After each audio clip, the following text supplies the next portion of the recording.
Welcome back to my video, guys, and today it's that day again. Yes, we're gonna look at Angie's report for 2020, which is out, and I'm a bit late with this video because it's been out for over a week now, but it's also interesting all the time to see how many people actually play Walking Dead, No Man's Land, and Our World, and just have a look at some of other data. And specifically 2020 has been a pretty crappy year for a lot of things, especially with COVID and how this actually affected these games and their income as well.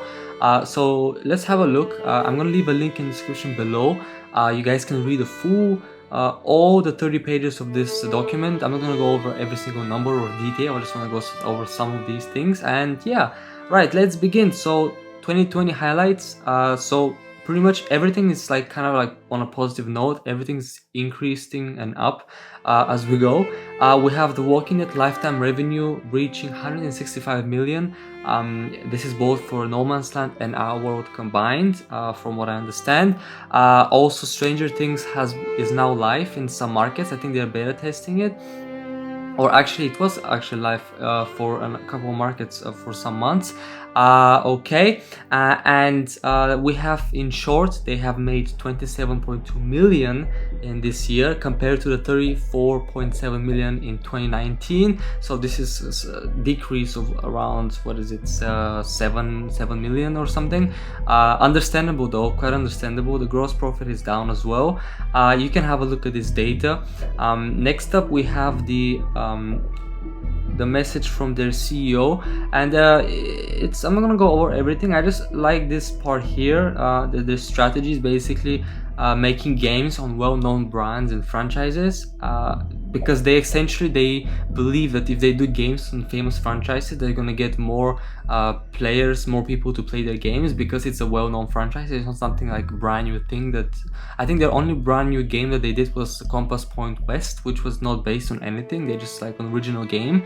But from then, like all the other franchises games like Walking Dead, No Man's Land, Walking Dead, Our World, upcoming Blade Runner, Rogue, and Stranger Things are all based on big franchises. Alright, so let's have a look at the market overview.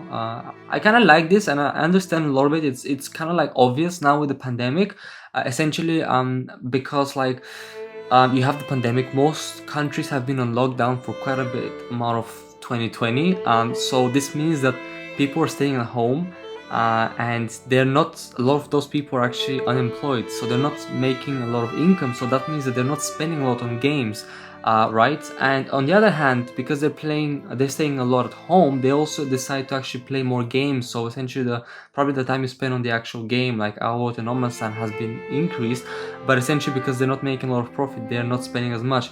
On the other hand, some people who had money, they just keep spending more because they're playing more because of the lockdowns and because they cannot do much when everything is closed outside. So there is some interesting data here in statistics. I really like this line here about the mobile gamers and the misconception that it's a mobile game, so I should not be spending money. People think that, oh, it's a free-to-play game, should I spend money? But people don't really understand how like these games are supported and sustained. So like, you don't get updates. You get updates because people spend money, and because like the developers are making profit and earnings, because that's what they obviously are trying to do. It's their job. So I really don't like what people say that, oh, it's a mobile game, it's free, why do I need to spend money on a mobile game? Like, I can spend money on like a PS4 game or like a PS5 game and just spend 50 quid and then just play the game as much as I want. Yeah, it's different thought process on mobile games.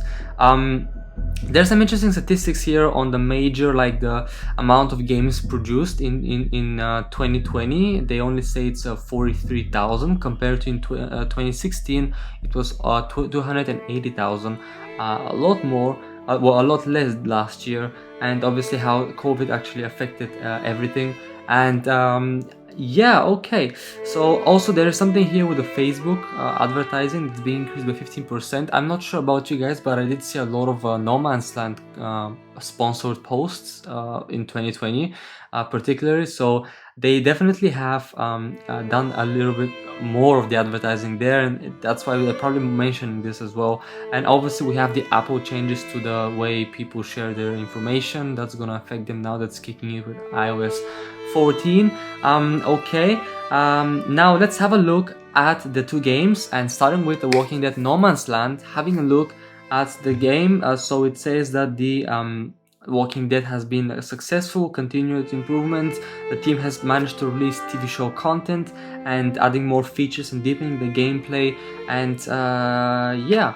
Right, now let's have a look at the daily active users compared to last year. So I usually look this the other way around, so don't look from left to right, you look at it from right to left, and you start with the fourth quarter of 2019, October to December. The daily active users have been 183,087, and going into the first quarter of 2020, we have a 20,000 decrease, and it's that sort of like dead season when there weren't like episodes of the show, and you know, like it's that January is always like the beginning of the year is always like this bad month when there is also no new updates, and you know, things are just looking bad, you know.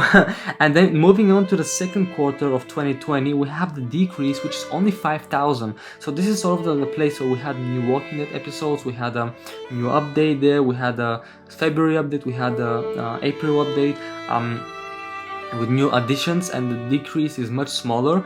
Moving on to the summer quarter, the third quarter of the year, 11,000 decrease. Now summertime is essentially because there is no like again no show content. People like tend to stop playing the game for some reason. I guess the always retention around the summertime for this game is always kind of lower. It seems to be like the bigger decreases that we have. And moving on to the second quarter, so just October to December, we have another 4,000 decrease, and this is really like small compared to like, it's pretty much nothing, like 4,000 for that like 4, 5, 6, 7 months period. So overall, like if you look at the beginning of the year and to the last quarter, they've only lost 20,000 people, and it's not a lot. I don't think it's a lot. It's definitely not a lot, because they lost that amount of people from the last quarter of 2019 to the first quarter of 2020, and that's around 4 or 5 months. But then this year, for the whole year, they lost that. So that's actually an improvement, I think, with those 20,000 people. And considering that this game's been out for like 5 years, over 5 years now, it came out in 2015 and we're now in 2021, it's still doing pretty good. I think the player retention is not bad with the player retention on this game. The game actually has some pretty solid updates and features and content. They're always constantly adding new things, and it's always like interesting stuff.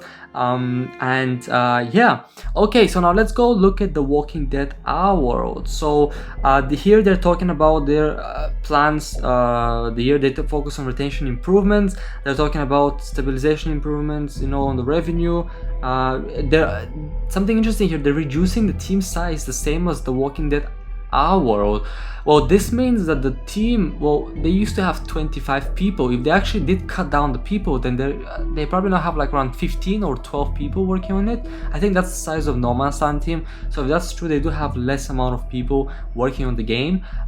So this means that they have to prioritize on certain things. So of course there might be a lot of bugs that they need to fix, but they have to also prioritize on making new stuff. And because the team is small, they don't actually have the time and the people to actually fix those bugs, even though they're aware of those bugs.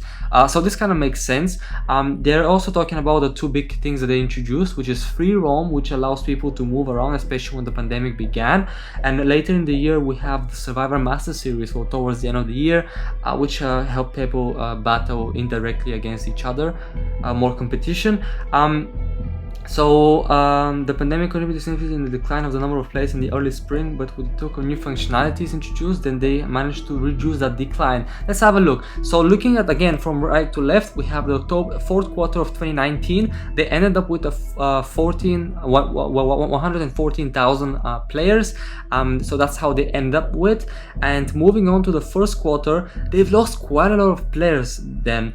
What is it, like 30,000 players? And this is exactly the period when the flare issues were happening, when you couldn't play flares, when we had the item caps still going on. You know, the item caps, people were like really annoyed and people were quitting the game. I think there was the player strike during that time as well. So this is like really like understandable why they lost so many players. They had a player strike and everything. People were really unhappy about it. Moving on to the second quarter, the decrease has been reduced to 13,000 only, and this was because this is when in March they introduced the player item cap removal, so you can actually stack up on your rewards. Really requested change. This is the time when they also introduced the Whisperers, you know, Alpha, Beta, all those like really cool requested things, sort of like show content, as you can call it.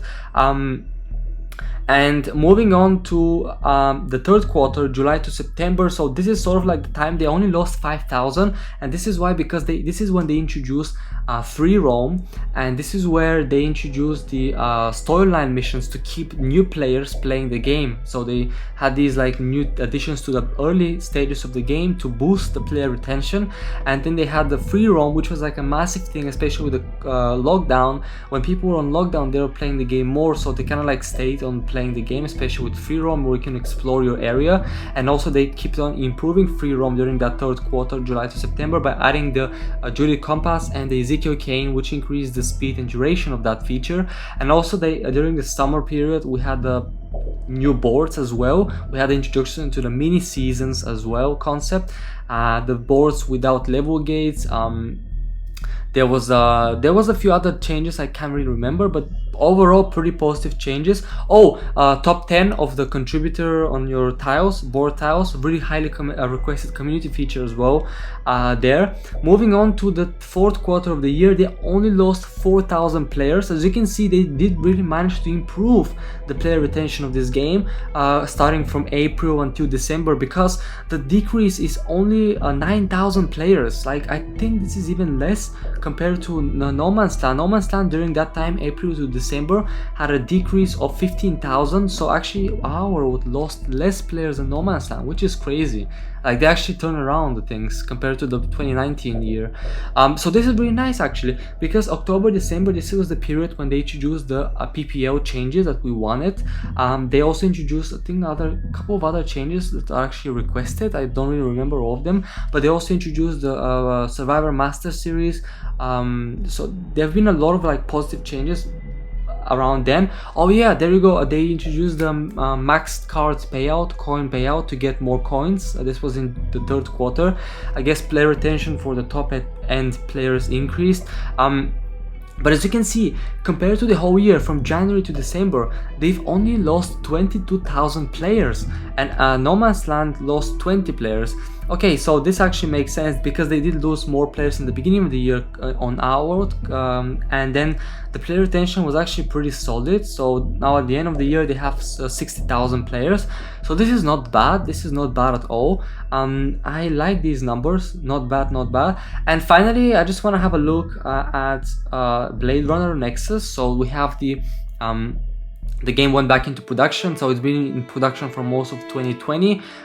It's been like tested in a couple of markets, including Canada, and then the game is slated to release in the States, which is their major market, in the beginning of 2021, so the first quarter. So probably by end of April we're gonna see the game, because if it's coming in the States, it's gonna come out in Europe as well.